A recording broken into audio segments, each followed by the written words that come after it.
बिस्मिल्लाहिर्रहमानिर्रहीम, अस्सलाम वालेकुम। आज मैं आपके लिए एक मीठी डिश लेकर आई हूँ जिसको आप अगर बना के रख लेंगी तो बहुत काम आएगी। किसी वक्त बच्चों को भूख लग जाती है, स्कूल से आके आप खा सकते हैं, चाय के साथ खा सकते हैं, कोई मेहमान आ जाए तो आप इसको खा सकते हैं। और ये नॉर्मली कूंडों में बनती है। तो आप समझ गए होंगे कि आज मैं मीठी टिक्कियाँ बनाना सिखा रही हूँ आपको। तो उसके लिए सबसे पहले हम लेंगे मैदा। मैदा जो है वो 2 प्याली है, और ये 1 प्याली जो आपने एक दफ़ा यूज़ करनी है उसी वही यूज़ करनी है आपने हर चीज़ के लिए। इससे आपकी मेजरमेंट अच्छी होगी। आप ml और ग्राम्स में नहीं समझ आती।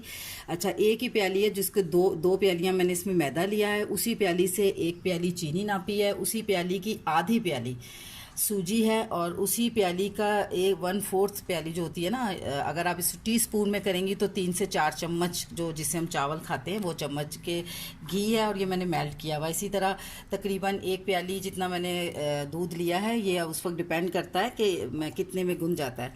अच्छा, तीसरी चीज़ें हैं उसी हिसाब से 2 चम्मच नारियल पिसा हुआ है, 2 चम्मच खुश्क मिल्क है, 2 चम्मच तिल है, और 1 चाय का चम्मच जो है वो इलायची पाउडर है।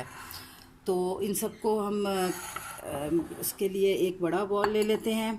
उसके अंदर सबसे पहले ये 2 प्यालियाँ, और मैंने नापने का बर्तन एक ही है, आपने वो याद रखना है। 2 ये है, फिर हम कम करते जाएंगे। 1 प्याली जो है वो चीनी हो गई है, आधी प्याली जो है वो सूजी की जाएगी, और उसके बाद जो है ये 2-2 चम्मच जो मैंने आपको तीनों चीज़ें बताई थी ये हो जाएगी, और इलायची का पाउडर जाएगा इसके अंदर। जी, तो ये सब चीज़ें मैंने इसके अंदर मिक्स कर दी। ये ड्राई इंग्रेडिएंट्स को पहले मैं अच्छे से इनको आपस में बहुत अच्छे से मिक्स कर दूंगी, ताकि पूरे उसके अंदर चीनी और ये सब कुछ मिक्स हो जाएगा। चीनी का कोई मसला नहीं है, वो आप घर में भी पीस सकती हैं, बाज़ार से लाने की ज़रूरत नहीं। नॉर्मल चीनी जो होती है उसको आप अपने जो आपका जूसर के साथ होते हैं ना, ब्लेंडर सा होता है या ग्राइंडर जो होता है, उसके अंदर आप डालेंगे तो बिल्कुल बारीक चीनी पिस जाएगी। अच्छा, इसके बाद हम इसके अंदर ये जो 3 चम्मच ऑयल डाला, घी था, सॉरी, ये मेल्ट हुआ हुआ है, इसमें ऑयल तो डलेगा ही नहीं, घी डलेगा। तो पहले हम इसको भी अच्छे से अंदर मिक्स कर लेते हैं। इससे ही इसका जो खस्तापन होता है ना, जो ऊपर से अच्छी सी ये खस्ता होती है, थोड़ी सी सख्त होती है थोड़ी, वो इसी से आएगा। इसको आप बहुत अच्छे से आपने ऐसे ऐसे करके ऐसे अच्छी तरीके से आपने, ताकि जो घी है वो तमाम हमारे इस मिक्सचर की तरह इसके अंदर पूरे में आमेज़े में अच्छे से मिक्स हो जाएगा। हल्की सी मुट्ठी बनना शुरू हो जाएगी। देखिए, आप इसको ज़ोर से दबाएंगे तो ये एक हल्की सी मुट्ठी की तरह थोड़ा सा ये बनेगा। तो इसका निस्बत है कि इससे हमें अंदाज़ा होगा कि जो घी हमने इसमें डाला है वो काफ़ी है। अगर कम होता तो शायद मैं थोड़ा सा और डाल लेती, लेकिन मुझे लग रहा है ये अभी बिल्कुल ठीक डला है। 3 चम्मच बहुत होंगे, वही खाने के चम्मच। मेजरमेंट आपने एक ही चीज़ से करनी है। चम्मच है तो वो एक ही चम्मच हर चीज़ के लिए यूज़ करेंगे, और अगर प्याली यूज़ कर रहे हैं तो उसी प्याली से हर चीज़ आप नापेंगे, ताकि इससे आपका ये कि इसका रेशियो हर चीज़ का बहुत अच्छा आएगा। अच्छा, ये अच्छे से मिक्स हो गया है। उसके बाद मैं आपको जो ये दूध था ये थोड़ा सा गर्म है। देखिए, इतना गर्म है कि मेरी उंगली जल नहीं रही। मैं इसमें रख रही हूँ, हल्का सा नीम गर्म दूध है, तो ये मैं थोड़ा थोड़ा सा डालती जाऊँगी, और इसके साथ साथ मैं इसको भूनती जाऊँगी, साथ साथ दूध चलता जाएगा। इसी तरह पूरे उसको हमें डो जो है ना वो सख्त सी बनानी है, इसलिए मैं थोड़ा थोड़ा करके डाल रही हूँ कि डो नरम ना हो जाए। हमें थोड़ी हार्ड किस्म की डो चाहिए, थोड़ी सी।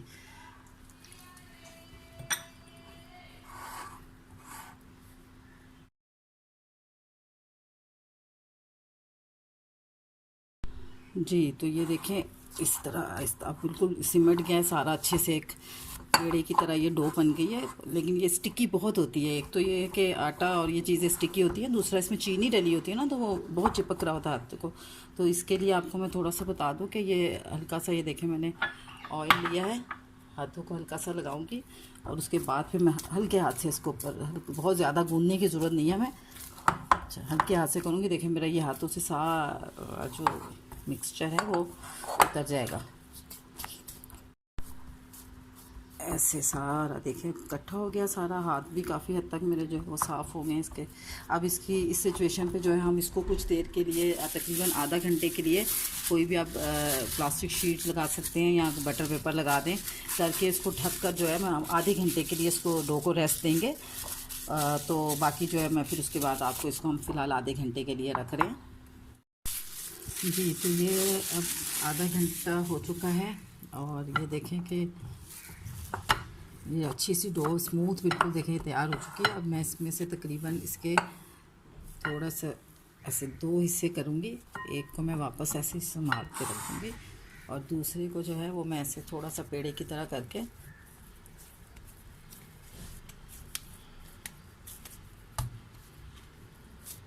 हल्के हाथ से मैं इसको ऐसे इस तरीके से फैलाऊँगी। थोड़ी डो सख्त होती है इसलिए ज़रा सा रखना पड़ता है। और नीचे ये सरफेस जो है एक बिल्कुल स्मूथ सरफेस लेनी है आपने, चाहे जिस पे आप रोटी बनाती हैं या कोई स्लेब कर लें, उस पर मैंने अच्छे से ऑयल सा लगा दिया। और इसको हमने बहुत बारीक रोटी तो बनाना नहीं है, बहुत मोटा सा रखना है। अब फिर एक बेलन लेंगे, बेलन के ऊपर भी मैंने अच्छे से इसको ऑयल लगा लिया है। इसकी एक बिल्कुल रोटी की तरह एक हम मोटी सी रोटी बेल लेंगे। थोड़ी थिक रोटी होती है ये, हमें बहुत पतली सी नहीं बनानी है, स्टिकी हो जाती है ये। अच्छा जी, इस तरह हमने एक रोटी बेल ली अच्छी सी। गोल ना भी हो तो कोई मसला नहीं है, हमने इसमें से कटिंग ही करनी है। अच्छा, जैसे भी ये रोटी बिल गई है इसको मैं दरमियान में कर लेती हूँ अच्छे से तरीके से। अच्छा, इस तरह देखें आप, इसकी थिकनेस देखें, ये इतनी मोटी होगी थोड़ी, ये बिल्कुल पतली रोटी नहीं है, थोड़ी मोटी रखनी है हमें। और दूसरा ये कि बहुत से कटर बाज़ार से मिल जाते हैं नॉर्मली, वरना जो इसका स्टैंडर्ड साइज़ है वो कोई गिलास आप ले लें जिसके ये एजेस जो है वो थोड़े शार्प हो, तो कटिंग में अच्छा रहता है। और साइज़ है मर्ज़ी आपकी, यहाँ ये कोई छोटा ढक्कन ले लें। तो जितने मेरा ज़ाती तौर पे मैं थोड़े छोटे बनाती हूँ, ज़रा ना वो बहुत अच्छे से लगते हैं, बच्चों के बिस्किट की तरह लगते हैं, बच्चे शौक़ से खाते हैं। तो आपकी मर्ज़ी है, मैं दोनों ही बना के आपको दिखा दूँगी। ये मैं फिर इस तरीके से करके इस तरह इसको यूँ करूँगी तो ये इस तरह से बनती जाएंगी। बहुत स्टैंडर्ड सा साइज़ बन रहा है ये, ना बहुत बड़ी है ना छोटी है, ये डिपेंड करता है, जितना आप बनाना चाहें तो आप उतनी बना सकती हैं। ये आपके अपने ऊपर है कि आप कितना बड़ा साइज़ रखना चाहती हैं घर में। अच्छा, छोटे बच्चों में मज़ीद छोटा ले लें, वो और अच्छे लगते हैं बिस्किट्स की तरह, और छोटे छोटे से बहुत प्यारी लगती हैं। तो ये आप खुद कर लें, कोई हुर्फ़े आखिर नहीं होता कि ऐसे नहीं हो सकता। तो साइज़ आप अपनी मर्ज़ी से रखें, बड़ा मज़ा आता है, अच्छे अच्छे साइज़ में बनाएं बिस्किट की तरह। अब ये जो एक्सेस है सारा ये हम निकाल लेंगे इसका। मैं दोबारा से फिर से इसका पेड़ा बनाऊँगी, फिर से बेलूँगी। ये इसको हम वापस आटे में इसको रख देते हैं डो के साथ। अब देखिए ये इस तरह तैयार होगी और इनको मैं उठाते उठाते हल्का हल्का सा साइड से सही करती जाऊंगी और इसको मैं दूसरी ट्रे में रखती हूँ। तो इसी तरह मैं सारी बना लेती हूँ और उसके ऊपर कपड़े से कवर करके बना के सारी रख लूँगी। फिर उसके बाद हम इसको फ्राइंग का आपको दिखाती हूँ।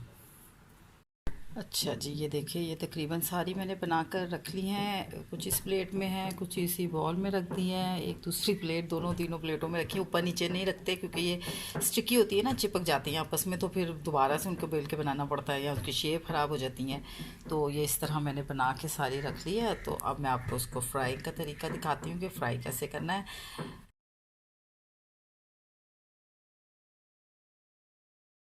अच्छा जी, ये दूसरे साइड पे जो है वो मैंने ये कढ़ाई जो है वो हल्का आंच पे रख दी थी गर्म होने के लिए। अब तकरीबन हाथ ऐसे करें तो हल्की सी हीट इससे आ रही है।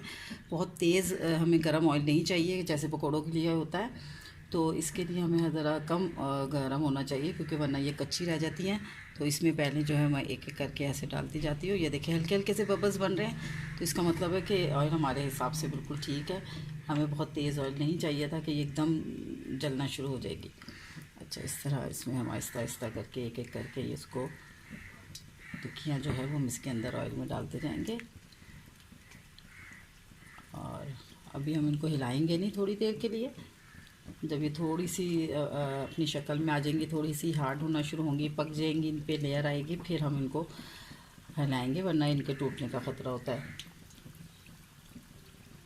इसी तरह जितनी आपके इसमें गुंजाइश हो, फ्राइंग पैन में भी कर सकते हैं, लेकिन यह है कि कढ़ाई में करें क्योंकि डीप फ्राई करना होता है, उसमें आपको ऑयल ज़्यादा डालने तो आप उसमें भी कर सकते हैं, लेकिन गुंजाइश के हिसाब से डालेंगे, हम ज़्यादा नहीं डालेंगे वरना जब इनको पलटने का वक्त होता है तो टूटने का ख़तरा होता है। चलिए इतनी मैं डाल देती हूँ।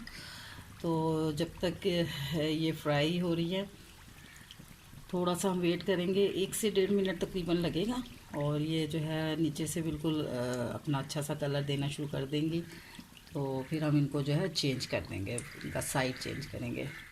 अच्छा जी, ये देखिए तकरीबन 1.5 तो नहीं, तकरीबन 2 मिनट ही हो गए हैं मुझे इसको देखते हुए। ये अब ये ऐसे मैं इनको साइड चेंज करूँगी। ये देखें, ये पकने का ये भी अंदाज़ा होता है एक साइड का, ये ऐसे फ्लोट कर रही हैं, अब तैरने लग पड़ी हैं। और इनको मैं बीच में जब ये एक आधे मिनट के बाद मैं इनको हल्का हल्का हिला रही थी ताकि एक जैसा कलर आए। बाजू का कहीं कहीं से ये बहुत डार्क हो जाती हैं। ये देखें ऐसे इनके अच्छा सा कलर आना शुरू हो चुका है एक साइड से। अब हम इनके तकरीबन सबके जो है वो हल्के हाथ से साइड चेंज कर देंगे ताकि ये अब दूसरी साइड से भी अच्छा सा हमें गोल्डन सा कलर देना है इसको, ना ज़्यादा डार्क हो ना बिल्कुल लाइट भी ना हो, फिर वो ज़रा कच्चापन सा आता है उसमें। अच्छी से अंदर तक पक जानी चाहिए, इसीलिए इसको बहुत ही जैसे कहते हैं ना मीडियम, लो टू मीडियम इस तरह के फ्लेम पे मैं पका रही हूँ। दम वाला तो नहीं है, लेकिन थोड़ा सा लो और मीडियम के दरमियान में है फ्लेम। आपको इनके बबल से पता चल रहा होगा कि ये बहुत ज़्यादा तेज़ गर्म ऑयल नहीं हुआ, जिससे जैसे पकोड़ों में एकदम तेज़ बबल्स बनते हैं और वो फ्राई हो रहे होते हैं, उस तरह हमें नहीं करना। अच्छा, मैंने ये साइड चेंज कर दी है। ये भी तकरीबन 1 से 1.5 मिनट, 2 अब कम लेगा क्योंकि वो पक चुके हैं काफ़ी हद तक। पहली साइड पे ज़्यादा टाइम लेते हैं। अच्छा जी, अब ये इसी तरह मैं इसको हल्के हाथ से हिलाती ज़रूर रहूँगी ताकि जैसे गुलाब जामुन वगैरह बनाते हैं ना, तो साइड कहीं से ज़्यादा लाल ना हो जाए, कहीं से कम ना हो जाए, तो इसलिए हल्के हाथ से इनको थोड़ी थोड़ी देर बाद मैं इनको ऐसे ऐसे बस हिलाती रहूँगी।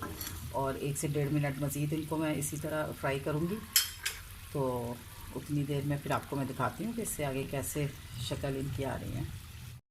अच्छा जी, अब ये देखें दूसरी साइड पे तो बहुत कम टाइम हुआ है, 1 मिनट के अंदर ही ये बहुत अच्छे से देखें चारों तरफ से फ्राई हो गई है। बड़ा प्यारा सा गोल्डन कलर इनका आ गया है। ऐसे ये देखें, मैं चारों तरफ से दोबारा देख लेते हैं, बहुत अच्छा कलर आ गया है। तो अब हम इसको आसानी से आराम आराम से करके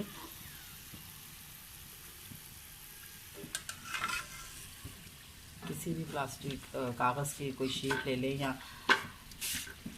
किचन जो पेपर्स होते हैं, टिश्यू पेपर बड़ा नहीं था मेरे पास, टिश्यू पेपर बड़े साइज़ का जो किचन का होता है वो आप लेके और उनके ऊपर आपने इस तरह करके रखते जाना है। तो और इनको ऊपर नीचे नहीं रखिएगा, क्योंकि ये जब तैयार हो रही है इस वक्त जिस कंडीशन में मैं इनको निकाल रही हूँ ना, ये थोड़ी सॉफ्ट होती हैं। अभी आपको लगेगा ये तो बड़ी नरम है, लेकिन जैसे जैसे इनको हवा लगेगी ये बहुत सख्त सी अच्छे से क्रंची हो जाएंगी, जो इनकी खासियत होती है जैसी ये होती हैं। तो इसलिए आप किसी ट्रे बड़ी में कोई पेपर लगा के रख लें ताकि जितना इसमें से ऑयल है वो सारा जो है वो निकल जाए। और वैसे भी ये जो है ना घी में ज़्यादा अच्छी बनती है। लोग कहते हैं जी घी में बनानी चाहिए, असल रेसिपी घी की है, लेकिन घी के साथ साथ जनाब सेहत भी तो देखनी है। तो मैं इसे ऑयल में ही बनाती हूँ क्योंकि ये काफ़ी जज्ब करती है ना। तो घी खाएंगे तो फिर तो बड़ा ही बुरा हाल होना है डाइटिंग वालों का भी, और नहीं खाना चाहिए ज़्यादा घी का इस्तेमाल। अच्छा जी, ये निकाल जी। तो ये अब तमाम फ्राई हो गई हैं अच्छे से, और कुछ देर मैंने इसको 1 से 2 घंटे, 1.5 घंटे तकरीबन जो एक पेपर के ऊपर फैला के रख दिया था ताकि एक तो इनका ऑयल जो भी इसमें इन्होंने एब्जॉर्ब किया हो वो सारा जो है वो निकल जाए। दूसरा ये क्रिस्पी हो जाती हैं, पहले ये नरम होती है, अगर आप इन्हीं को गर्म में ही कहीं बंद करके रखने की कोशिश करेंगे तो ये सौगी हो जाएंगी।